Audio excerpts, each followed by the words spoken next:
Jangan dibalik. Pemimpin bukan dilayani, tetapi pemimpin harus mau dan mampu melayani.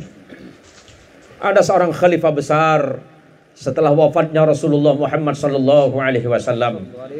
Setelah periode sahabat Abu Bakar, Umar, Uthman dan Ali radhiyallahu anhum, 30 tahun masa kekhalifahannya, kemudian masuk kepada kekhalifahan Bani Umayyah yang ada di Damsyik atau Damaskus Syuriah. Di sana ada kemudian seorang khalifah besar yang bernama Umar bin Abdul Aziz radhiyallahu anhu. Apa yang dilakukan oleh Umar bin Abdul Aziz?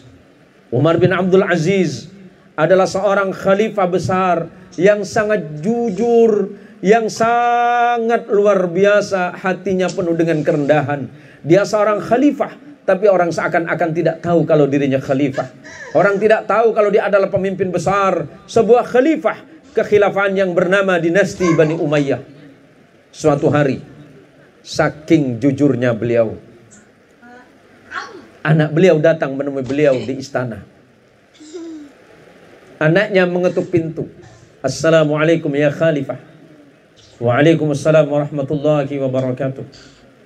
Kemudian Khalifah Umar bin Abdul Aziz membukakan pintunya. Tapi ternyata yang dilihat di hadapannya bukan tamu yang lain, tetapi anaknya sendiri. Apa yang ditanyakan oleh Khalifah Umar bin Abdul Aziz? Kamu siapa? Anaknya terkejut ketika mendengar pertanyaan ayahnya yang seorang khalifah. Wahai ayahanda, saya adalah anak Anda. Iya, saya tahu kamu adalah anakku. Tetapi bukan itu pertanyaanku, kata Khalifah Umar bin Abdul Aziz. Pertanyaanku adalah, apakah kamu datang kemari sebagai anakku, atau kamu datang kemari sebagai rakyatku? Kenapa begitu, wahai ayah? Kalau kamu datang kemari sebagai rakyat, silakan masuk dan lampunya tetap saya nyalakan. Tetapi jika kamu datang kemari sebagai anakku, tunggu dulu, aku matikan dulu lampu ruangan ini dan kamu baru boleh masuk. Kenapa, wahai ayah? Wahai anakku, lampu ruangan ini, tempat aku bekerja sebagai khalifah ini, uangnya dari uang rakyat. Bahkan lampu ini hidup dari minyak, dan minyaknya itu diambil dari uang rakyat. Jika kamu datang kemari sebagai seorang anak, maka kamu tidak pantas menikmati lampu minyak ini. Tapi seandainya kamu datang sebagai seorang rakyat, maka kamu pantas untuk menikmatinya. Kenapa, wahai ayahku? Wahai anakku, sesungguhnya yang paling berat kelak di yaumil qiyamah, pertanyaanku di hadapan Allah, ketika Allah mempertanyakan kepada diriku, apakah diriku menjadi khalifah itu sudah cukup adil? Apakah aku menjadi pemimpin yang adil?